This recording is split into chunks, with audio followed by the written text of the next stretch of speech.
नमस्कार, जय हिंद साथियों। स्वागत है आप सभी का आपके अपने YouTube चैनल अमन स्टडी पॉइंट में। साथियों, आज के इस वीडियो में हम सभी CTET previous year question paper से बाल विकास एवं शिक्षा शास्त्र के प्रश्नों को देखेंगे जो आपके 7 जुलाई 2019 के प्राथमिक स्तर के पेपर में पूछे गए हैं। तो उम्मीद करते हैं कि आप सभी अपने सीटेट परीक्षा के एग्ज़ाम की तैयारी कर रहे होंगे और बेहतरीन तरीके से कर रहे होंगे। तो 21 जनवरी को आप सभी का सीटेट का जो है परीक्षा का डेट निर्धारित है, तो बिल्कुल आप लोग जी जान लगा दीजिए अपनी तैयारी में। और प्रीवियस ईयर जितने क्वेश्चन हैं उम्मीद करता हूं कि आप लोग ज़रूर एक बार देखे होंगे, देख लीजिएगा एग्ज़ाम के पहले, क्योंकि मिलते जुलते प्रश्न आपको देखने को मिलते हैं, बहुत से रिपीट प्रश्न मिलते हैं।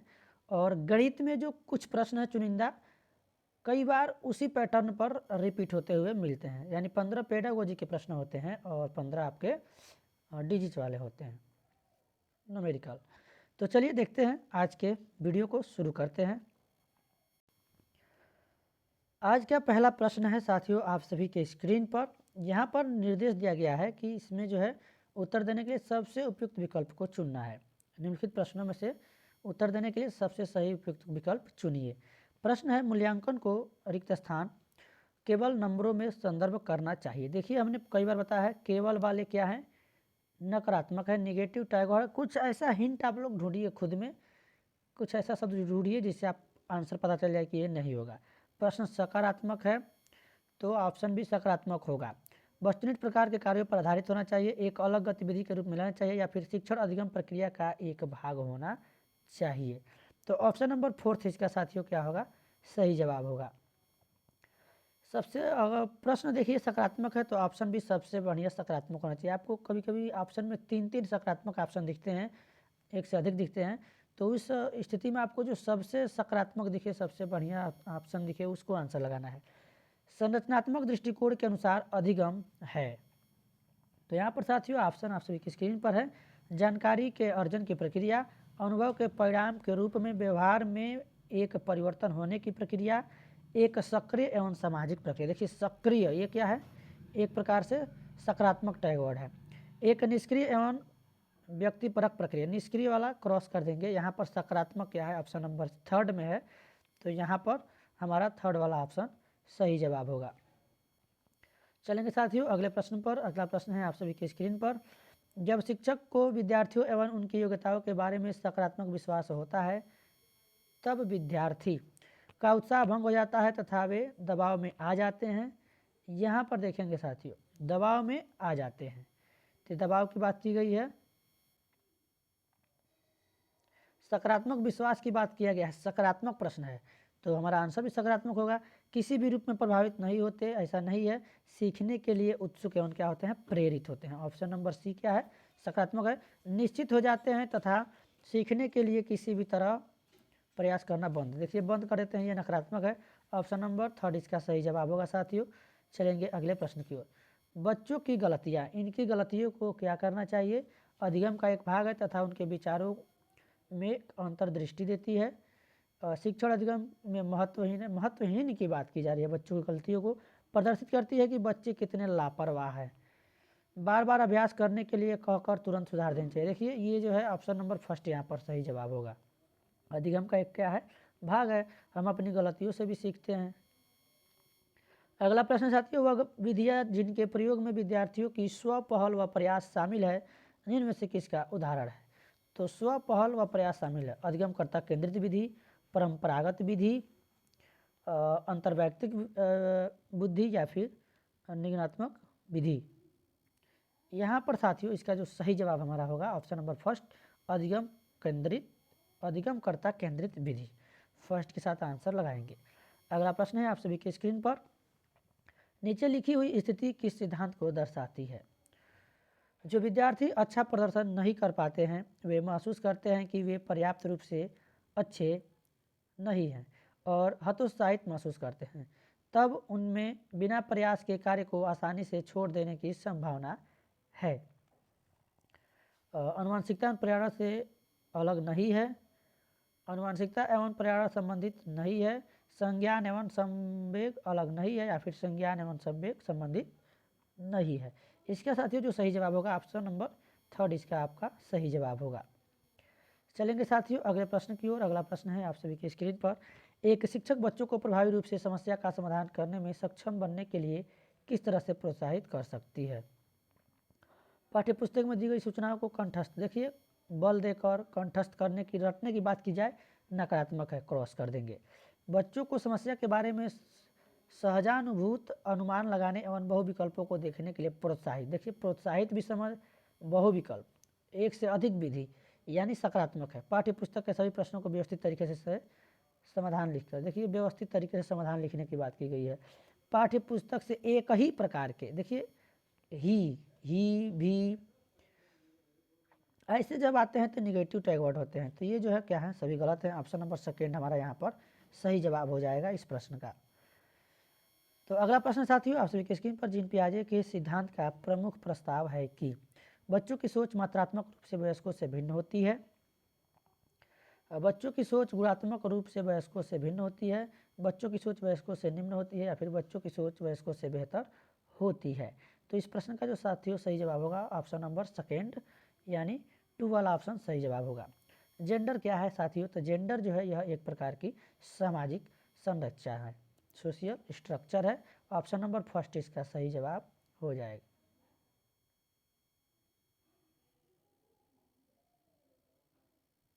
जेंडर जिसे हम लिंग कहते हैं।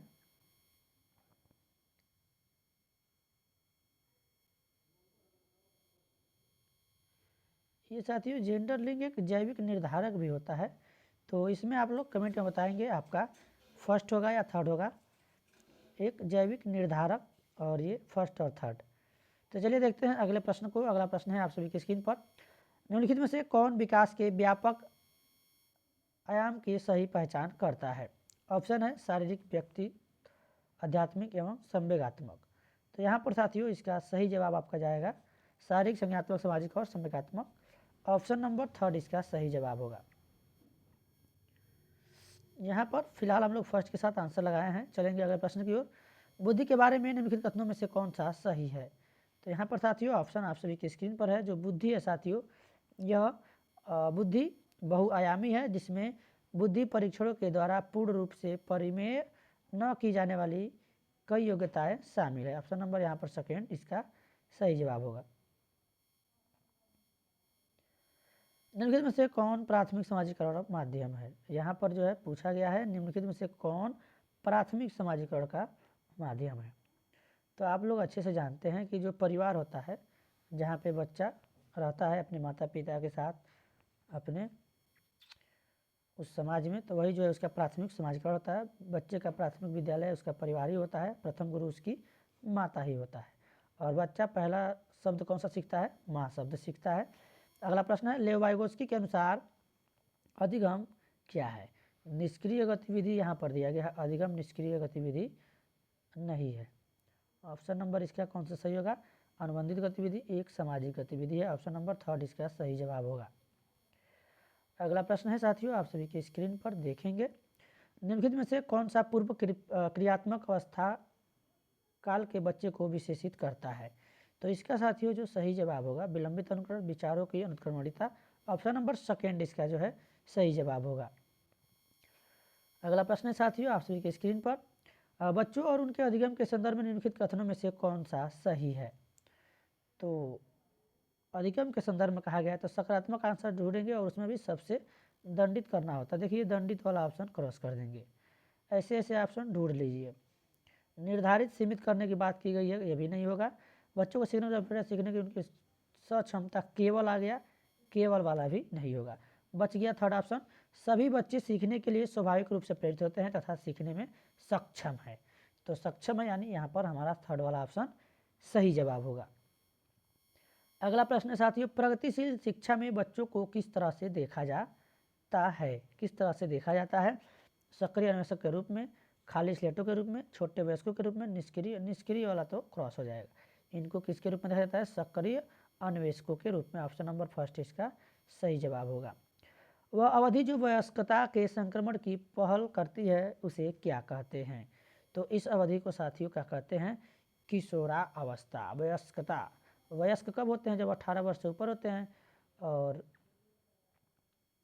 यहाँ पर साथियों आंसर भी हमारा किशोरावस्था वाला एडोलेसेंस हो जाएगा। तो किशोरावस्था 12 से 18 वर्ष होती है, जन्म से 6 वर्ष या 5 वर्ष बाल्यावस्था, और 6 से शैशवावस्था 6 से 12 वर्ष बाल्यावस्था, शैशवावस्था, बाल्यावस्था, किशोरावस्था। तो 0 से 6 या 5, जन्म से 5 वर्ष शैशवावस्था, 6 से 12 बाल्यावस्था और 12 से 18 किशोरावस्था। चलेंगे साथियों अगले प्रश्न की ओर। अगला प्रश्न है आप सभी के स्क्रीन पर। जीन पियाजे के अनुसार बच्चे के बारे में यहाँ पर कौन सा कथन सही होगा? तो देखेंगे यहाँ पर 3 ऑप्शन है, इसमें जो है थर्ड वाला ऑप्शन आपका सही जवाब होगा। जीन पियाजे के अनुसार बच्चे ज्ञान को सक्रिय रूप में संचित करते हैं जैसे जैसे वे दुनिया में व्यवहार कौशल का प्रयोग करते हैं तथा अन्वेषण करते हैं। तो थर्ड ऑप्शन सही जवाब होगा। चलेंगे अगले प्रश्न की ओर। चालक विकास की दर में व्यक्तिगत विधाएं होती हैं, फिर भी चालक विकास का क्रम किस से किस तक है? तो यहाँ पर साथियों इसका जो सही जवाब होगा अपरिष्कृत यानी स्थूल चालक विकास और परिष्कृत सूक्ष्म चालक विकास। स्थूल से सूक्ष्म की ओर आपने, तो यहाँ पर फर्स्ट वाला ऑप्शन सही जवाब होगा। अगला प्रश्न साथियों आप सभी के स्क्रीन पर देखेंगे। अगला प्रश्न ये है, खिलौने, पहनावे की वस्तुएं, घरेलू सामग्रियों, व्यवसाय एवं रंगों को विशिष्ट लिंग के साथ संबंधित करना क्या प्रदर्शित करता है? तो यह साथियों ऐसा प्रश्न पूछा गया है लिंग के बारे में, तो यह जेंडर रूढ़िवादिता। ऑप्शन नंबर 4 इसका सही जवाब होगा। एक प्रारंभिक कक्षा में एक बच्ची अपने साथ जो अनुभव लाती है उन पर ध्यान नहीं देना चाहिए, ऐसा तो गलत बात है।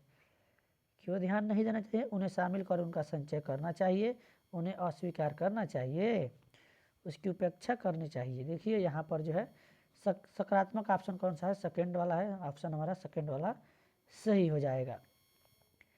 एक बच्चा तर्क प्रस्तुत करता है कि हिंज को दवाई की चोरी नहीं करनी चाहिए।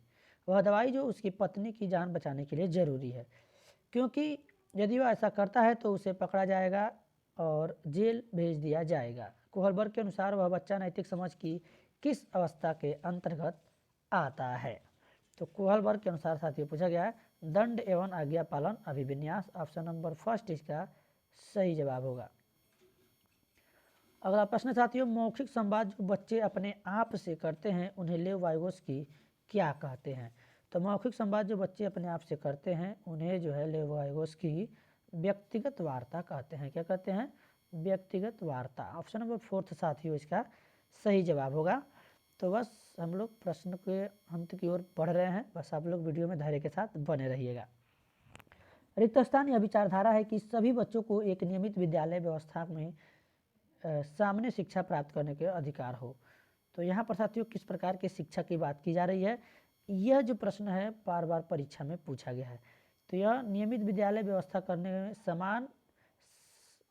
समान शिक्षा प्राप्त करने, यहाँ पर साथियों ऑप्शन नंबर 3 यानी समावेशी शिक्षा हो जाएगा। 3 के साथ आंसर जाएगा। चलेंगे साथियों अगले प्रश्न की ओर। एक शिक्षक को चाहिए कि वह शिक्षार्थियों के बीच सांस्कृतिक विविधता को अनदेखी नहीं करना है। प्रश्न सकारात्मक है, ऑप्शन भी सकारात्मक देखेंगे। यह संप्रेषित करे कि वह कक्ष में सभी संस्कृतियों का सम्मान करती है एवं महत्व देती है। महत्व देने की बात की गई है, सम्मान की बात की गई है, वह विद्यार्थियों के बीच तुलना को अधिकार, देखिए तुलना की बात की गई है। तो यहाँ पर हमारा सकारात्मक ऑप्शन सेकेंड वाला है, सेकेंड के साथ आंसर लगा देंगे। निम्नलिखित संरचनाओं में से शिक्षा का अधिकार अधिनियम 2009 किसकी वकालत करता है? तो साथियों पृथक्करण, अलग करना, नहीं ऐसा नहीं है। मुख्य धारा शिक्षा, एकीकृत शिक्षा या फिर समावेशी शिक्षा। तो ऑप्शन नंबर 4 इसका सही जवाब होगा साथियों, समावेशी शिक्षा। बच्चों को कक्षा में प्रश्न पूछने की अनुमति नहीं देंगे, ऐसा तो नहीं है। बच्चे जब प्रश्न ही नहीं पूछेंगे तो कैसे पता चलेगा कि बच्चे सीख रहे हैं चाहे जिज्ञासु हैं? ये तो गलत बात है साथियों। अगला ऑप्शन देखेंगे, पूछने से रोकना चाहिए, नहीं रोकेंगे भाई, पढ़ने के लिए आए हैं तो पूछेंगे ही। पूछने के लिए प्रेरित करेंगे, जी पूछने के लिए क्या करेंगे? प्रेरित करेंगे। पूछने के लिए हतोत्साहित नहीं करना है, प्रोत्साहित करना है। प्रोत्साहित होता तो आंसर लगा देते। तो यहाँ पर प्रेरित है, ऑप्शन नंबर 3 सकारात्मक है, 3 के साथ आंसर लगाएंगे, यानी ऑप्शन नंबर 3 इसका क्या होगा? सही जवाब होगा। निम्नलिखित में से कौन सी एक मुख्य प्रक्रिया है जिनके द्वारा सार्थक अधिगम घटित होता है? तो यहाँ पर साथियों ऑप्शन आप सभी के स्क्रीन पर है। सार्थक अधिगम घटित होता है? निर्देश एवं संचालन, अन्वेषण एवं पारस्परिक क्रिया, कंठस्थीकरण और स्मरण, पुनरावृत्ति एवं अभ्यास। यहाँ पर इसका साथियों थर्ड वाला ऑप्शन सही जवाब होगा। अगला प्रश्न है, निम्नलिखित में से एक स्तंभ क के बच्चों को स्तंभ ख के उनकी प्राथमिक विशेषताओं से सही मिलान को प्रस्तुत करता है। स्तंभ क ख, देखिए यहाँ पर जो स्तंभ है साथियों थोड़ा इधर उधर हो गया है, तो चलिए देखते हैं। यहाँ पर है क, स्तंभ ख, ये मिक्स हो गया है, तो यहाँ पर थोड़ा सा मिस्टेक हो गया है टाइपिंग के समय, तो इसको क्या करना पड़ेगा। क में दिया गया है साथियों अधिगम अशक्तता, बी में दिया गया है मूल समाधान के बारे में सोच सकता है, सृजनात्मक, आसानी से विचलित होने की आदत है, अवधान, कमी व्यतिक्रम, शीघ्रता से एवं स्वतंत्र, अति सक्रियता से रूप से सीखने की योग्यता। तो डी दिया गया, हम लोग यहाँ पर 1 2 3 4 ऐसे लिख लेते हैं, और यहाँ पर क ख ग के जगह पे ए बी सी डी दे दिया गया है, तो हम लोग ए बी और सी लिख लेते हैं, ए बी सी। तो जो साथियों यहाँ पर आप देख रहे हैं, यहाँ पर देखेंगे जो ए बी सी और डी दिया गया है शीघ्रता से सीखने वाला, तो यह किस प्रकार का होगा साथियों? स्वतंत्र सक्रियता से रूप से सीखने की योग्यता, ये किस में होगा? ये पहले के साथ जाएगा, तो पहला वाला ऑप्शन तो यहाँ पर साथियों दिख ही नहीं रहा है।